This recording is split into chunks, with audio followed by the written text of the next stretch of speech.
গোটা social media জুড়ে TMC নেতাদের নাটক চলছে। কেউ ডিমের আঘাতে জখম হয়ে যাচ্ছে,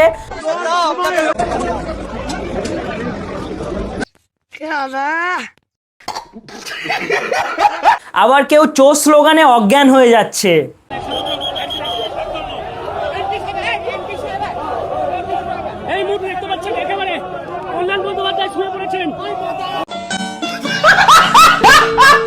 জামা ছিঁড়ে নাটক ভাইপোর। সোনারপুরে নিজের জামা নিজেই ছেঁড়ার চেষ্টা অভিষেক ব্যানার্জির।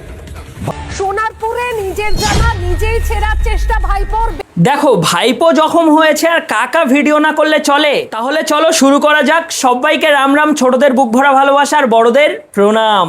সোনারপুরে অভিষেক ভাইপো জনরোষের সম্মুখীন হওয়ার পর তার নিজের দলের ছেলের বাড়িতে গেছিল এবং সেখানে যাওয়ার পর অভিষেক ভাইপো মিডিয়াতে অনেক বাইট দিয়েছে। সেই বাইটগুলো একবার দেখে নাও। বিজেপি যদি ভাবে ধমকে চমকে আমরা ঘরে ঢুকে যাব, তারা মূর্খের স্বর্গে বাস করছে। আমরা ভয় পাওয়ার লোক নই। সিপিএম এর 34 বছরের অপশাসনের কাছে তৃণমূলের কর্মীরা মাথা নত করেনি, কিন্তু যে পরিস্থিতি আজকে এরা তৈরি করেছে, আমার মনে হয় সিপিএম এর বা ওই মধ্যযুগের বর্বরতাও এদের কাছে লজ্জা পাবে। মানে মাথাটা বেঁচে গেছে, খালি আমরা একটা হেলমেট পরেছিলাম। মাথাটা বেঁচে গেছে, খালি আমরা একটা হেলমেট পরেছিলাম। আমার এখানে যারা সহকর্মীরা ছিল, এরা বুদ্ধি খাটিয়ে একটা হেলমেট, দুটো হেলমেট জোগাড় করে রেখেছিল, বললো দাদা এটা মাথায় পড়ে নি। শুনলেন তো আপনাদের আদরের ভাইপো কি বললেন? মাথাটা বেঁচে গেছে হেলমেট থাকার কারণে। তার দলের ছেলেরা বুদ্ধি করে দু একটা হেলমেট রেখে দিয়েছিল। এই জনরোষের কয়েকশো ভিডিও দেখে ফেলেছি, তার মধ্যে একটা ভিডিওই আমার চোখের সামনে এসেছে এবং একটা ভিডিওই সব থেকে বেশি ভাইরাল। শুধুমাত্র এই ভিডিওতেই এই যুবক একটা পাথর অভিষেক বন্দ্যোপাধ্যায়ের মাথা লক্ষ্য করে ছুঁড়ে মারে, কিন্তু অভিষেক বন্দ্যোপাধ্যায়ের মাথায় হেলমেট থাকায় তার কোনো আঘাত লাগেনি। পাথরটার সাইজ দেখেছো? যদি ঠিকঠাকভাবে লাগতো তাহলে অভিষেক বন্দ্যোপাধ্যায়ের মুখে জিওগ্রাফি চেঞ্জ হয়ে যেত। এবার এই ঘটনাটাকে ভারতীয় জনতা পার্টি কোনো রকমভাবে সমর্থন করে না, এটা সত্যিই নিন্দনীয় একটা ঘটনা। কিন্তু জনগণ ভগবানের পরের স্থানে ভাইপো, এটা মাথায় রাখার দরকার ছিল। ইলেকশনের আগে বিভিন্ন ধমকি আর হুমকি এই জনগণের ক্ষমতায় দিয়েছিলে আর জনগণের বিরুদ্ধেই দিয়েছিলে। 7 তারিখ 12টার পরে কোন জল্লাদের কত ক্ষমতা আর কার দিল্লির বাবা কাকে বাঁচাতে আসে আমি 4 তারিখ দেখব। জনগণ যেমন ক্ষমতা দেয়, সেই ক্ষমতার অপব্যবহার করলে সেটা আবার ছিনিয়েও নেয়। আর তাছাড়া চোর আর গুন্ডাদের জনগণ কে লাইন করেও দেয়।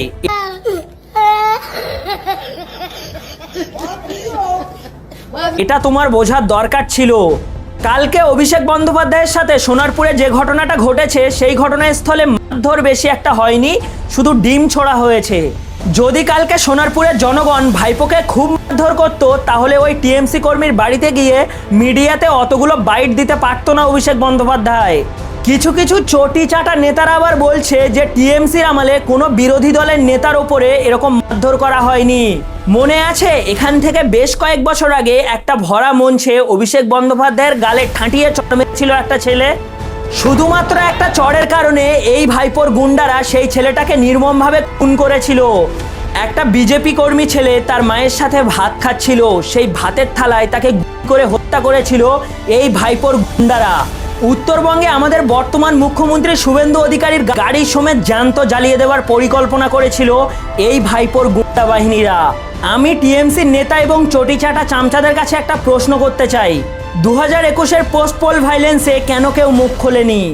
একটা শাসক দলের নেতা, মন্ত্রী বা কর্মী হয়ে কোথায় নিজের মুখ লুকিয়েছিলেন সেদিন, যেদিন মোথাবাড়িতে হিন্দু মা বোনেদের ওপর অত্যাচার হচ্ছিল, তাদের করা হচ্ছিল, হিন্দু ঘরবাড়ি জ্বালিয়ে দেওয়া হচ্ছিল, হিন্দু মা বোন ভাইয়েরা খিদের জ্বালায়, দুমুঠো খাওয়ার জ্বালায় লোকের বাড়ি বাড়ি ভিক্ষা করছিল।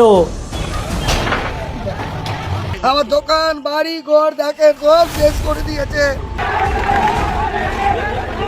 আচ্ছা একটা চালিয়া খাটার তলে লুকিয়েছিলাম, একবারে আমাদেরকে শেষ করে চলে গেল। কোনো টিএমসির সমর্থক নেতা চামচা এ বিষয়ে কোনোদিন কথা বলেনি।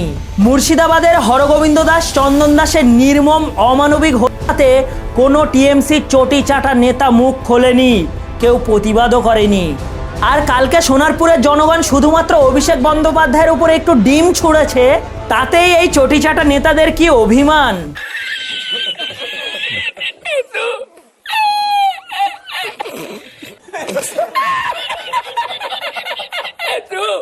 সেই সব টিএমসির নেতা সমর্থক এবং ইউটিউবারদের বলতে চাই, তোরা অভিষেক বন্দ্যোপাধ্যায়ের সাথে যাসনি কেন? এতই যখন পীড়িত ওর সঙ্গে যাবি তো। তোরাও একটু তোদের চোর যুবরাজের গায়ের গন্ধটা শুঁকে দেখতিস। এই রোদের ডিম পচা গন্ধের সাথে অভিষেকের ঘাম মিক্সার হয়ে তোদের পারফিউমের কাজ করে যেত।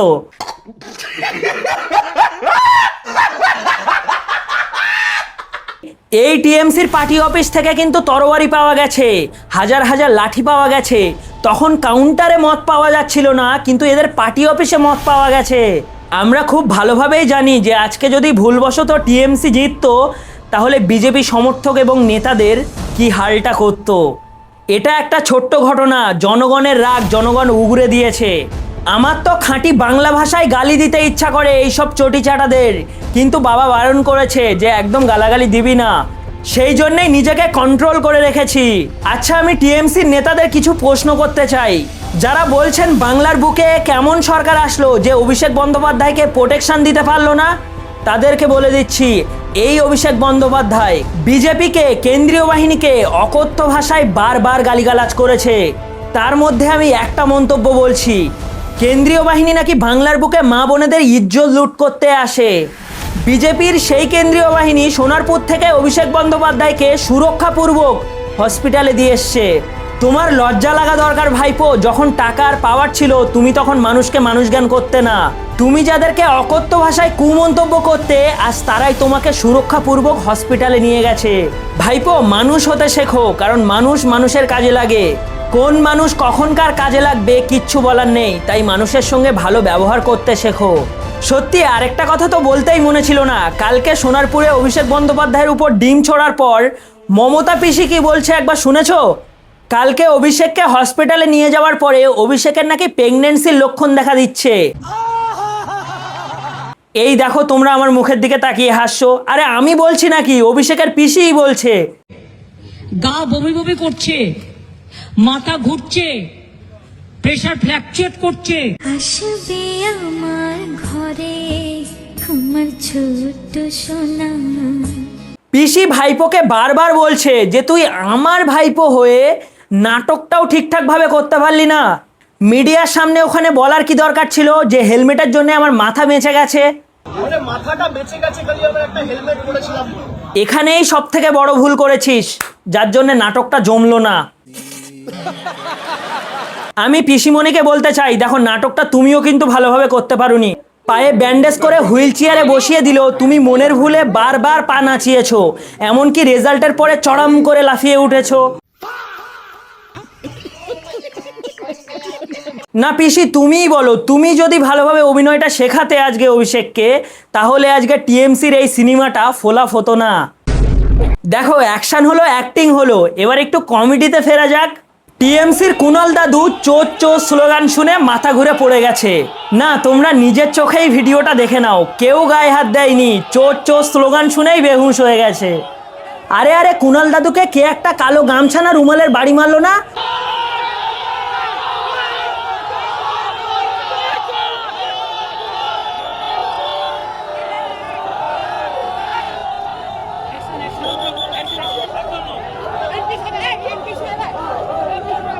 এই জন্যই অজ্ঞান হয়ে গেছে, এই জন্যই অজ্ঞান হয়ে গেছে। মানে রুমাল আর গামছার বাড়িটা কি কম লাগে তোমরা বলো?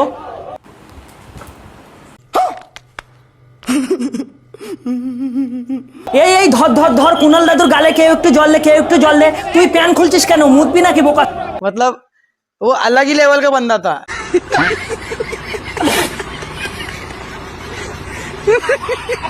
এই ভিডিওটা ভালো লাগলে অবশ্যই একটা লাইক করে দেবে আর আমাকে ফলো করে নেবে। দেখা হচ্ছে পরের কোনো ভিডিওতে। জয় শ্রী রাম, জয় সনাতন।